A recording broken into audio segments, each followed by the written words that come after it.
Nag-aalala na hinihintay ni Heather ang Daddy Vito niya. Pagkababa ni Vito sa hagdanan ay tinanong agad siya ni Heather kung ano ang nangyayari. Sagot naman ni Vito sa kanyang anak ay magpahinga na lang muna ito. Ngunit galit na sumagot si Heather. Paano daw ito magpapahinga kung alam na daw ng lahat ang tungkol kay Marigold? Nilapitan naman ni Vito si Heather at pinangakuan na hindi ito madadamay sa mga nangyayari. Ngunit paano daw, sabi naman ni Heather. Sa ospital naman ay madi-discharge na si Mira at pupunta na ito sa rest house. Samantala si Aster naman ay magpapaiwan muna kasama si Mang Berting. Nangako naman sina Tommy at Agent Pascual na sila na ang bahala kay Mira. Nasa parking lot naman si Sandro nang makita niya ang pagdating ni Harry. Galit naman na pinapahanap ni Iris kay Harry sina Tyrone at Lavender. Pinapakalma naman siya ni Vito. Sagot naman ni Iris ay alam niya na may masamang mangyayari kay Tyrone. Sagot naman ni Vito ay hindi pa daw sila sigurado. Ang pwede lang daw nilang gawin ngayon ay balikan daw si Agent Fernandez, sabi naman ni Harry. Sabi naman ni Vito, sa ngayon daw ay mahihirapan silang dumepensa. Pinanood naman nila ang balita tungkol sa mga tauhan nila na nawala na. Dapat daw hindi sila madamay sa mga nangyaring yun at hindi sila maimbestigahan, sabi naman ni Vito. Samantala, tinanong naman ni Jasmine si Tyrone kung paano nito ipapaliwanag kay Iris ang pagtulong nito sa kanya. Sagot naman sa kanya ni Tyrone ay inutusan lamang sila ni Vito. Ngunit sabat naman ni Jasmine ay para daw ba patayin sila ni Agent Fernandez? Sagot ni Tyrone ay para daw makakuha ng impormasyon tungkol kay Marigold.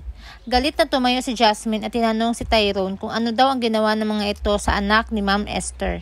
Nagtataka na napatanong si Tyrone bakit ma'am ang tawag ni Jasmine kay Aster at akala daw nito ay papangkin siya ni Aster Fields. Ngunit galit na tinanong siya ulit ni Jasmine kung ano nga daw ang ginawa nito kay Marigold. Tumayo na rin si Tyrone at hinarap si Jasmine at tinanong dito kung sino ba talaga ito. Tumalikod naman si Jasmine ngunit hinila naman siya ni Tyrone. Sinipa ito ni Jasmine ngunit malakas ang kapit ni Tyrone sa kanya. Hinawakan ni Jasmine ang kamay ni Tyrone at pinaikot. Ngunit masyadong malakas si Tyrone kaya natumba silang dalawa. Pagkatumba nila ay mahigpit naman siyang niyakap ni Tyrone at nagkatitigan silang dalawa. Pilit na kumakawala si Jasmine sa yakap ni Tyrone at sa wakas ay nakawala siya at nakatayo. Pero nayakap na naman siya ni Tyrone ulit sa likod. Sinipa ito ulit ni Jasmine at nagkaroon siya ng pagkakataon na maitulak ito at masuntok. Aalis na sana si Jasmine pero nagpaputok si Tyrone. Galit na lumingon si Jasmine dito at tinanong papatayin din ba siya nito. Tinapo naman ni Tyrone ang baril at sinabing hindi daw nito kayang gawin yun sa kanya at binanggit ang pangalan niya. Huwag na daw itong tumakas si Jasmine at napakadelikado. Andoon daw si Tyrone para protektahan si Jasmine at sana daw ay maniwala ito. Hindi din daw niya ito pwedeng pabayaan dahil nangako daw ito sa puntod ng nanay at tatay niya. Inilabas rin ni Tyrone ang larawan na ibinigay sa kanya ng tatay ni Jasmine noon at ipinakita ito sa kanya. Sabi naman ni Jasmine ay sinungaling itong si Tyrone. At alam nito kung ano ang mga sinabi nito kay Agent Fernandez. Bakit daw ay sinisiraan siya ni Tyrone at sinasabi kay Sandro na obses siya dito. At inaakit pa di umano niya ito. Nangingi ng tawad si Tyrone sa kanya at sinabing ginawa lang niya ang magsinungaling at magpanggap para matupad niya ang pinangako niya sa tatay nito.